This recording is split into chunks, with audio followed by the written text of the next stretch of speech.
Un chaos terrifiant envoie le combattant profondément dans le plan astral. Un coup de poing précis et Vargas est complètement inconscient. Pendant un bref instant, son corps reste suspendu dans les airs, sans vie, comme une marionnette dont on a coupé les ficelles, avant de s'écraser sur le sol. Melvin Lopez, un Nicaraguayen de 22 ans qui était totalement inconnu jusqu'à ce soir-là, avait déjà levé le poing pour terminer le travail, mais quelque chose l'a arrêté. Il l'a vu, la lumière dans les yeux de Vargas était déjà éteinte, il n'y avait plus personne à combattre.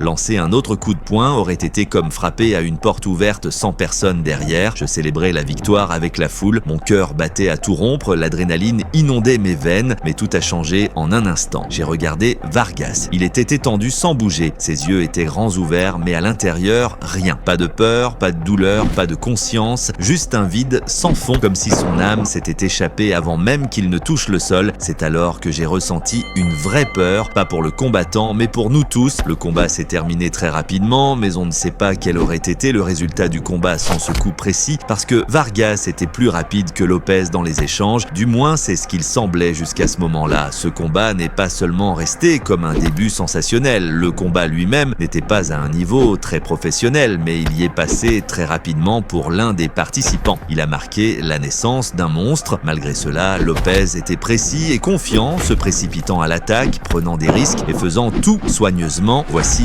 d'ailleurs le coup décisif qui intéressait tout le monde. Regardez à quel point c'est effrayant. Toute la joie de la victoire s'est immédiatement effacée quand on a vu une scène où même les médecins ne savaient pas comment réagir, sauf en levant les jambes pour rétablir la circulation vers la tête. Jason avait perdu tout contact avec la réalité à tel point que lorsqu'il a repris connaissance, il a été surpris par les gens autour de lui et par le fait qu'il portait des gants de boxe.